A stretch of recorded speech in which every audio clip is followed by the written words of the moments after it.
Who won or who lost the election? It's real simple. If not for vote suppression tactics, that's a fancy word for shafting people of color out of their vote, young people out of their vote, Kamala Harris would have won 3,565,000 votes. That's the number of voters that were denied the right to vote because they were purged or they were challenged or they had their provisional ballot thrown out. Let me give you some of the numbers. The reason I'm giving you numbers, and I've waited so long to make this report, is that I have to get the numbers from the government agencies, particularly something we call the Elections Assistance Commission. So people don't realize I used to be a professor of statistics. I was a forensic economist. This is my specialty, the numbers, which I usually did for attorneys general and the U.S. Department of Justice and other government agencies. And so these are calculations I would do, and I have done for federal courts. So we had, are you ready for this? According to the Elections Assistance Commission, the official numbers, we had 4,776,706 voters purged from the voter rolls wrongly. And I'm not making this up. I had the guys from that work with the Microsoft and Amazon go through every single purged name in two states, Georgia and Wisconsin. We took those two states. And we found, for example, in Georgia, that 198,000 voters, we actually have their names and addresses were wrongly removed from the voter rolls. And you'll be shocked, overwhelmingly, voters of color. And in Wisconsin, almost every voter removed by the purge was either a black voter in Milwaukee or a student in Madison. We had this brand new business this year of vigilante voter challenges. We talked about that on the air, where for the first time, very first time, an individual voter like Greg Palast can say, Thom Hartmann does not live in Portland. He shouldn't be allowed to vote. This is new. A third of a million, 317,000 voters were challenged by the beginning of August. NAACP said it was over 200,000 just Georgia alone by election day. We had 2.12 million mail-in ballots rejected, and that wouldn't mean anything if it were random. It's not random, Tom. According to the state of Washington, which did a study, you're 400% more likely to have your mail-in ballot rejected if you're black than if you're white. And Washington state has the least voter suppression of any state in the union.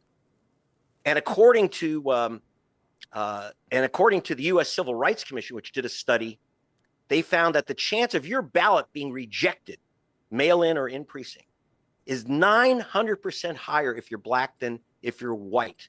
We have over 500,000 votes that were spoiled. That is, they said they couldn't be read. And again, it's very, very racial.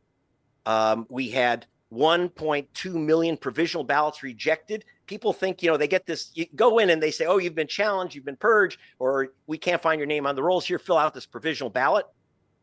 43% of those ballots, according to the U.S. government, 43% of provisional ballots, and there were about 4 million in the last, or about 3 million in the last election. 43% of those were thrown in the garbage. Overwhelmingly voters of color, and in fact, if you're black, Hispanic, or Latino, or Asian American, the chance you'll be given a provisional ballot is 300% higher than if you're white.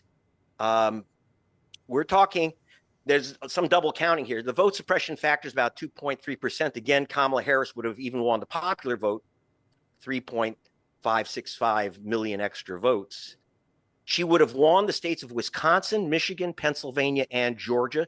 These are pretty exacting calculations, Tom. And so she would have won with 286 electoral votes.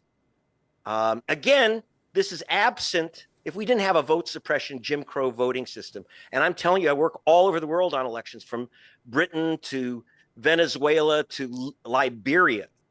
There's no other nation in the world, except for old apartheid South Africa, where we have supposed democracies, where you have this racial, basically Jim Crow apartheid voting system, where you have massive, massive numbers of voters of color lose their vote. Also now, that's kind of widened out to, I found a massive number of young people.